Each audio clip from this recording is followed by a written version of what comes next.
Hello everyone, कैसे हैं आप लोग? I hope you all are doing well. This is me Ayush again from psychology Delhi and today in this video I am going to talk about relationship. और इस video में मैं Ninja technique बताऊंगा जिससे आपके रिलेशनशिप्स हो सकते हैं और भी ज़्यादा बेहतर और भी ज़्यादा खूबसूरत and you would be able to enjoy them in a better way. So let's begin this video. तो आज का वीडियो शुरू करने से पहले मेरे कुछ सवाल हैं जो मैं चाहूँगा आप आंसर करें. तो सवाल है कि क्या आपको अपने रिलेशनशिप में कई बार ऐसा लगता है कि अक्सर कहना ना चाहते थे पर फिर भी हाँ कहना पड़ रहा है किसी चीज़ के लिए? क्या आपको लगता है आप हद से ज़्यादा दूसरे इंसान के लिए चीज़ें करते हैं just because you want to feel validated from that other person, ताकि वो ऐसा ना समझे कि आप किसी काम के नहीं हैं?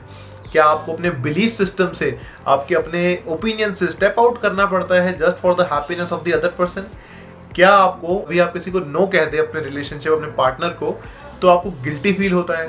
क्या आपको लगता है हर टाइम उनके खुशी को ही सर आंखों पे रखना आपकी जिम्मेदारी है, उनको प्रोटेक्ट करना आपकी जिम्मेदारी है, उनका ध्यान रखना सिर्फ आपकी ही जिम्मेदारी है? क्या आपको बर्डन फील होता है अपने रिलेशनशिप में अंदर ही अंदर?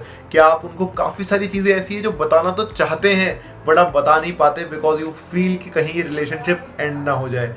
अगर ज़्यादातर सवालों के जवाब हाँ हैं तो आज का वीडियो है आपके लिए बहुत इंपॉर्टेंट. आज बात करने जा रहे हैं हम बाउंड्रीज की. बाउंड्रीज रिलेशनशिप का एक बहुत इंपॉर्टेंट हिस्सा होता है और हमारी जिंदगी का भी.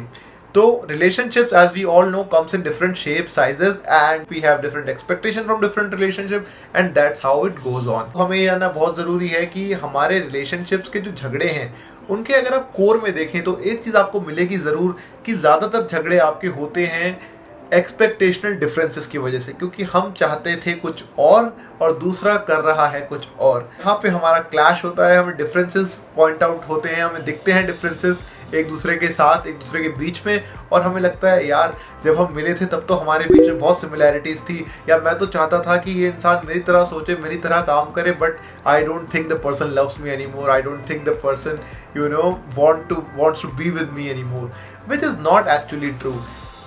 Just because other person is disagreeing with you or the other person have a different opinion for life, एक उनका अलग नजरिया है दुनिया को देखने का, doesn't mean that there is no love between you guys. Because आपको ये जानना जरूरी है कि दो जिस्म एक जान का कॉन्सेप्ट है, this is a little bit outdated and this is not a healthy sign of a relationship, because the basic thing is that there are two people in relationship who have been brought up in their life in a different environment, in a different situation, and दुनिया को देखने का नज़रिया भी उसी तरीके से है. हालांकि आपके रिलेशनशिप का शायद शुरुआत हुआ हो कुछ कॉमनैलिटी से, कुछ सिमिलर लाइकिंग से, बट जब ज़िंदगी आगे बढ़ती है, हम डिफरेंट सिचुएशंस में होते हैं, तब हमें डिफरेंसेस पता चलते हैं हमारे ओपिनियंस में, हमारे लाइकिंग्स में. सर्टेनली ऐसा होता है कि अगर मुझे ब्लैक कलर पसंद है for example and my partner loves white colour, so I can not say that the other person doesn't love me because they are not agreeing with my choice. I need to respect their choice. I am giving you a very simple example but the life is more complex. आप ये जान लीजिए कि हमें अक्सर grey areas find करने होते हैं, ना ब्लैक ना white, so we need to find a middle way. जो बाउंड्रीज की हम बात करते हैं वो आपकी ज़िंदगी के गाइडलाइंस होते हैं, आपकी ज़िंदगी के लिमिटेशंस होते हैं जो आप सेट करते हैं अपने लिए. अपने ओपिनियंस पे आपके बेस होते हैं, अपने बिलीफ सिस्टम पे बेस्ड होते हैं आपकी बाउंड्रीज की डेफिनेशंस. तो बाउंड्रीज एक तरह की आपकी फेंस है, एक डोर समझ लीजिए आपकी ज़िंदगी का. अब इस डोर के अंदर कौन आ सकता है ये आप ही अलाउ करेंगे अपने बिलीफ सिस्टम के अकॉर्डिंग, अपने ओपिनियंस के अकॉर्डिंग. आप हर इंसान को इस गेट को खोल के अलाउ नहीं करेंगे.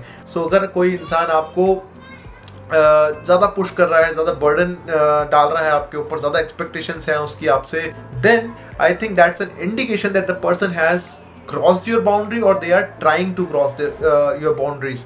सो वहाँ पे आप समझ सकते हैं कि this person is not healthy for my life, for my happiness, for my peace of mind. अब ये जो बाउंड्रीज हैं जब आप ये डिफाइन कर देते हैं तो आपको ये समझना भी बहुत ज़रूरी है कि आप किसके लिए दरवाज़ा खोलें, ये आपकी जिम्मेदारी है.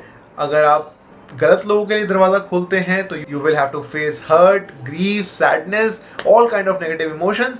And if you open it for positive people, for the people who adds value in your life, who are important to you, who brings joy into your life, you will feel really comfortable and happy, and you will find that you are growing in your life with that relationship, with that other person. ये चीज़ आप sense कर सकते हैं खुद से. अब क्योंकि हमने ये रिलेशनशिप के जो बाउंड्रीज हैं ये डिफाइन नहीं करे होते तो हमारे एक्सपेक्टेशंस कभी भी ब्रेक हो जाते हैं, कभी भी हमारे लिमिटेशंस अगला इंसान क्रॉस कर देता है, and we feel hurt and we feel sad about it. अब आप जब ये बाउंड्रीज सेट कर लेते हैं तो बहुत सारे लोग अक्सर मुझसे पूछते हैं कि बाउंड्रीज किन किन चीज़ों पे सेट हो सकती है। तो द आंसर इज कि आप अपनी ज़िंदगी में खुद डिफाइन करेंगे कि आपकी बाउंड्रीज किन चीज़ों पे सेट हो सकती हैं। अब टाइप्स काफ़ी हो सकते हैं, कुछ एग्जांपल्स मैं आपको दे सकता हूँ। मेंटल स्पेस पे, अपने मटेरियलिस्टिक स्पेस पे, अपने फिजिकल स्पेस पे, स्पिरिचुअलिटी पे, अपनी सेक्सुअलिटी पे, हर जगह बाउंड्रीज सेट कर सकते हैं और आपको करनी चाहिए। गाइडलाइंस, बाउंड्रीज, लिमिटेशन बहुत ज़्यादा ज़रूरी हैं to have in your life in at least these domains I talked about. क्योंकि जब आप अलाउ कर देते हैं या ज़बरदस्ती इंसान आपके बाउंड्रीज में स्टेप इन करता है तो definitely it will end up in arguments, it will end up in your negative emotional state. आपको लगेगा कि you are doing something which you do not really like and this is not a relationship anymore. Then you are just complying out of fear or out of certain pressure or something else. और अब मैं बताना चाहूँगा कि जब हम boundaries बना लेते हैं तो हमें कुछ चीज़ों पर ध्यान देना होता है कि हमें पहले तो अवेयर रहना पड़ता है कि हमारी बाउंड्रीज कुछ हैं। डिफाइन करने के बाद you need to be aware of it. कहीं आपकी नज़र हटी और कोई इंसान दरवाज़ा खोल के अंदर आ गया तो they will be not helpful for your life, तो वो आपको ध्यान देना होगा। उसके अलावा you need to be assertive. अगर आपको लगता है कि कोई ज़बरदस्ती स्टेप इन हो रहा है, गेट खोल के अंदर घुसने की कोशिश कर रहा है, तो you can say no. You can tell the person that sorry, I cannot allow you, and because I cannot compromise with my boundaries, that this is how my life rule is, this is how I have set my boundaries. या फिर you need to indicate to the other person. So assertiveness is very important. इसके अलावा आता है be authentic. You don't need to please everyone around you, because if they really like you, if they really value you for the person you are, for the human you are, they are going to be there, they will remain there. And आपको उसके लिए authentic होना बहुत ज़रूरी है। अपने आप से झूठ ना बोलें, दूसरे से भी झूठ ना बोलें, just for the sake of कि रिलेशनशिप आगे बढ़ता रहे। क्योंकि वो रिलेशनशिप ही क्या जहाँ आपको झूठ बोलना पड़े या जहाँ पे आप फ्री ही महसूस नहीं करते हो कि आप अपने आप को एक्सप्रेस कर पाएँ। तो उसी से नेक्स्ट पॉइंट आता है ऑटोनॉमी। आपको अपनी ऑटोनॉमी को डिफाइन करना होगा, अपनी रिस्पॉन्सिबिलिटी भी माननी होगी कि आपकी फीलिंग्स के लिए, आपके किसी भी तरीके के थॉट के लिए, किसी भी तरीके के ट्रबल के लिए, if it is caused by the other person, if it appears to be caused by the other person, it is your responsibility, because you have let the other person step into your door, into your house, or maybe they have just sneaked in and you haven't said no. So you need to take that responsibility in your life. उसके बाद last but not the least, very important, you need to prioritize yourself. As I already mentioned कि अपनी value, अपनी self respect को दूसरे के भरोसे में मत रखिए। You need to prioritize yourself. अपने आप को वैल्यू करें, दें, खुद की रिस्पेक्ट करें। Because if you are just allowing everyone to step over you, step into their boundaries and disturb your emotions and your life, then you are not prioritizing yourself. You are just pleasing other people. You are just letting their motives to be fulfilled, and that's not a sign of a healthy relationship, I would say. So this was my ninja technique which I wanted to convey to all my audience कि ये चीज़ अगर आप अपनी life में set कर लें एक बार, अगर आप बाउंड्रीज डिफाइन कर लें अपनी लाइफ में, तो आपको अपनी लाइफ में रिलेशनशिप को धक्का नहीं मारना पड़ेगा। It will go smooth for you and you will be happy together. And with this, I think मैंने आपको आज रिलेशनशिप की बाउंड्रीज क्या होती हैं वो क्लियर कर दिया होगा। अगर अभी भी आपके मन में कुछ डाउट है, कुछ फीडबैक देना चाहते हैं या कुछ सवाल हैं, तो आप हमें इंस्टाग्राम पे पूछ सकते हैं। हमारा हैंडल है @psychology.daily। वहाँ जाके हमें डीएम कर सकते हैं। एंड जाते जाते इस वीडियो को लाइक करना मत भूलिएगा। एंड अगर आप नए हैं चैनल पे तो सब्सक्राइब ज़रूर कर लीजिए, बिकॉज उससे मिलता है हमें बहुत सारा मोटिवेशन और हम आपको देते हैं बहुत सारा अच्छा इन्फॉर्मेशन।